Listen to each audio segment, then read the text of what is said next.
Hello and welcome to another edition of Con Life, this time collecting all the Instagram stories from the Grand Rapids Comic Con. And buckle up, because this was not a very good show. There are a couple factors that led to me deeming it unsuccessful. The first thing being, the Friday night of the first day, I went back to my hotel. I had a late dinner. I bought some Panera bread. And immediately after eating that, I felt ill. Not in a food poisoning kind of way, because if it was food poisoning, I feel like it would have been coming out both ends. But it was more of like the food didn't want to leave. It like stayed in my body. And that made for an unpleasant Saturday. Like I couldn't engage really because it just felt like a knot in my stomach. I felt like I was just constantly being punched there. Another reason for it being unsuccessful was I felt like the crowd was there. Like whenever I would walk through the show floor, it seemed like there were a lot of people, but no one was really, at least from my point of view, no one was really into buying anything. And I surveyed like a few other artists and they felt the same way, but I feel like they were a little more successful because they were either local, they were in a good spot in terms of the map layout. I felt like I was in a good spot. I was in an end cap and right by like the celebrities, which was getting a bit more traffic. But I had a table neighbor that put up a print wall and obstructed my view. And if you're coming from that aisle, walking down, and I was on the end, you couldn't see my table. So that was kind of frustrating. And I had asked them to remove at least 3 of the prints that were blocking my book shelf. And they didn't do that. They made it go higher, which I thought was a violation too. And like, it just looked like really high. And I was like, okay, well, I guess I'll have to deal with that all weekend. But then in a weird turn of events, the Saturday of the show, which is typically the busiest day, and it was, I feel like I did most of my business that day, the table neighbor didn't show up. So there's just this giant setup blocking my view. I actually moved some things around my table to make it easier for people to see me, but they weren't in attendance. So then I was like, what's happening with this person? Like first they put up this wall, then they're not here. It was like a roller coaster of emotions and feelings. I'm like, what is going on? And then on the Sunday, there was a family member of that person tearing down the table. And I didn't want to pry or anything, but I heard that that person had some kind of medical emergency. So she wasn't able to continue. And so the table was just empty. And it was like all these weird things happening that prevented the show from being a success in my eyes, in my opinion. That Saturday night, I took a bunch of stomach relief. Like I had I had this cocktail of a dinner, which was like ginger ale, Tums, ibuprofen. My stomach immediately felt better. So Sunday I was like, all right, I'm going to engage. I don't have to worry about the print wall anymore. And I thought I did pretty good talking with customers and attendees. And there are like maybe 3 or 4 people that actually sought me out. And they're like, oh my God, you're here. I bought some cardboard from you way back when. So that was very nice. But the engagements were limited. A lot of people did not stop. They're just kind of like walking on by, walking through. So that was kind of frustrating. And so I did the thing that I don't normally do at shows, which was I left early. I left about an hour and a half early before the show actually ended. My main reason being, like, if I wasn't making any sales, I could just be at home hanging out with my kid. There were some benefits to doing the show. I got to film a really great Art to Heart interview with Corinne Roberts, which I put up. I'll link it down below in the description.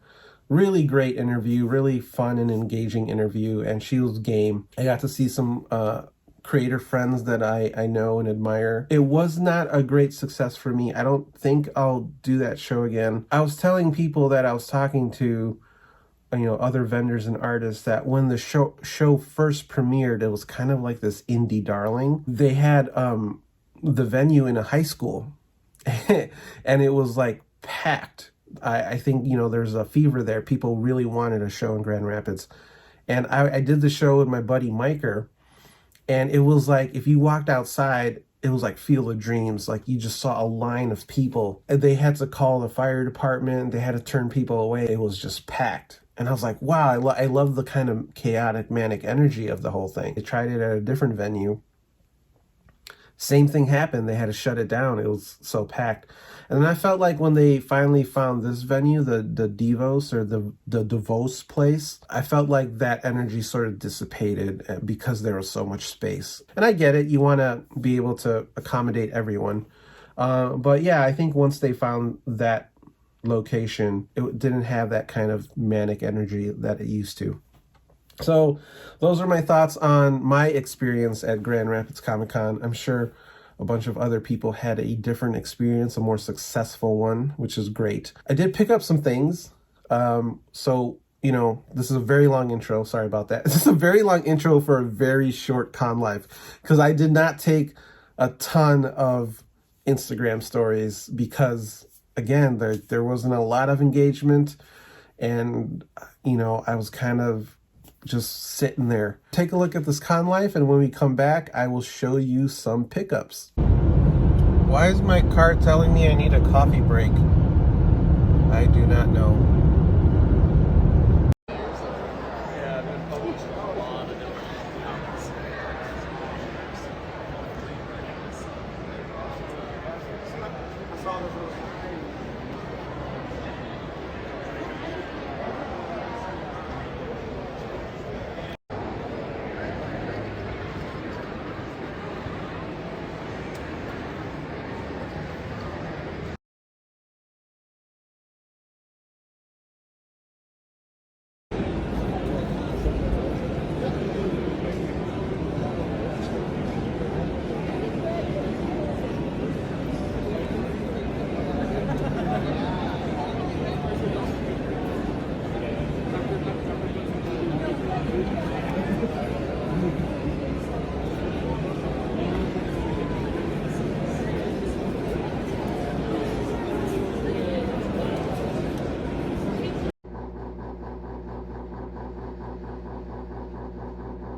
Why? Why are you so loud?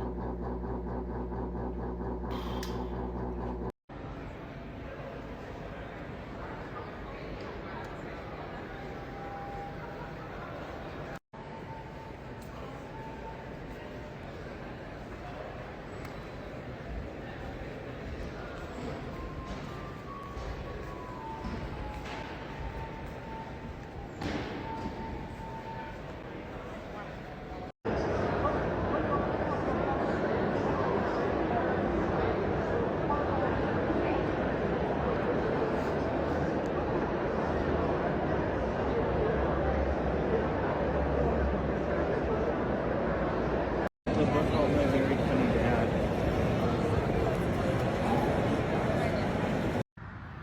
Headed to day 3, and it's snowing.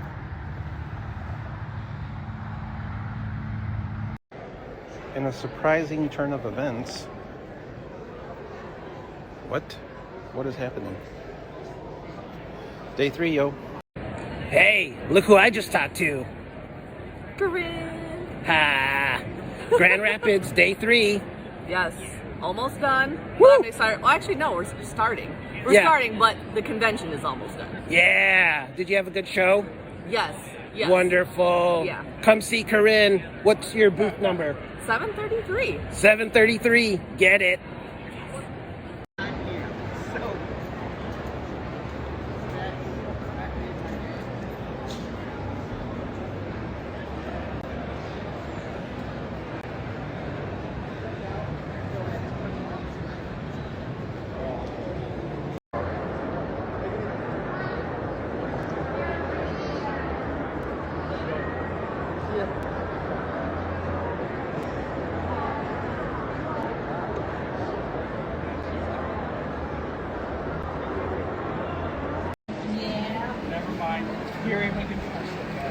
Yo, even the security guard left. Time to peace out at Grand Rapids Comic Con. Bye.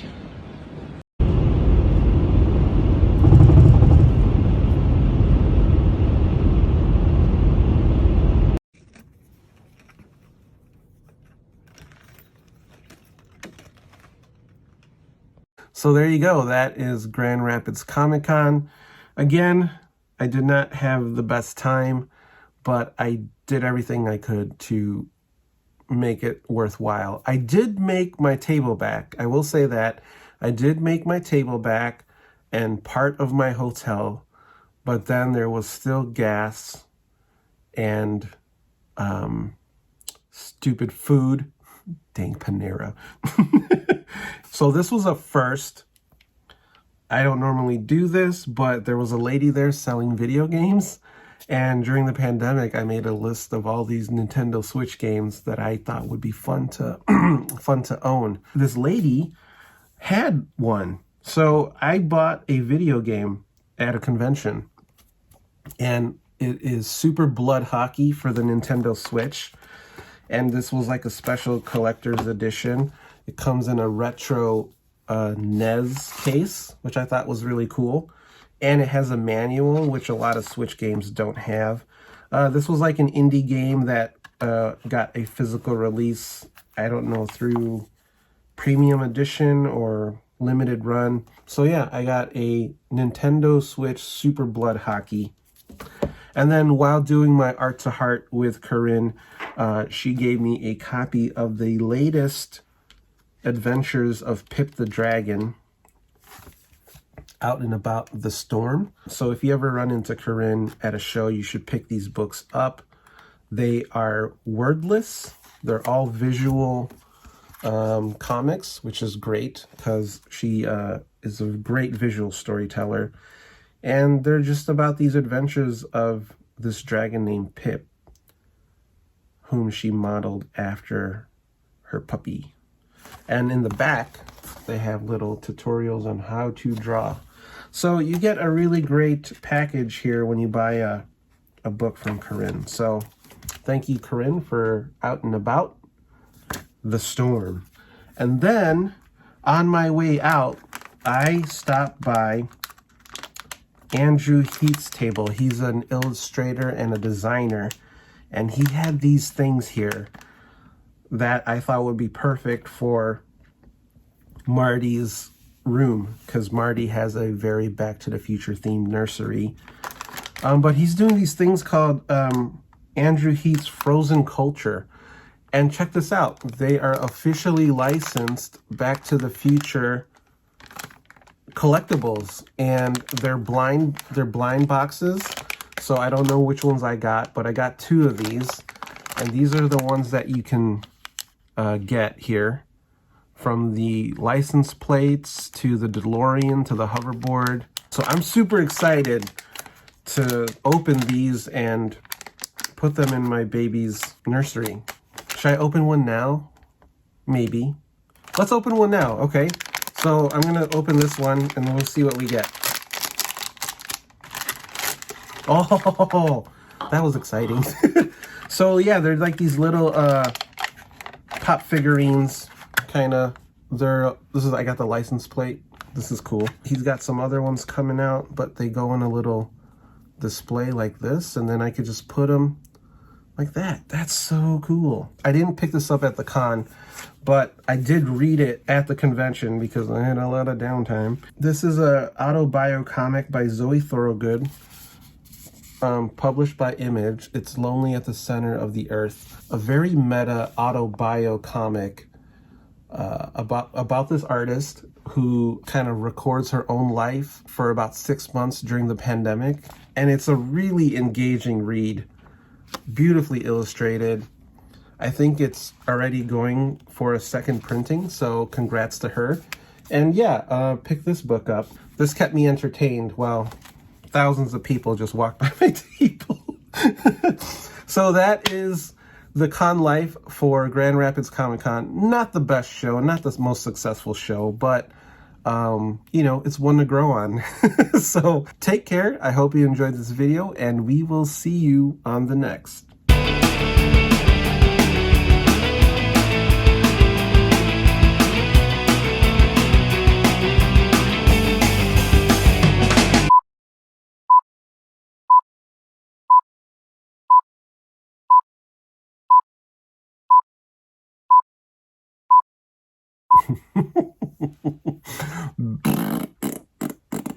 That's what my stomach should have been doing, and it was just like, no, stay in. I want to be in his stomach forever. I just could not make my way to the parking garage. I was like lost in a maze.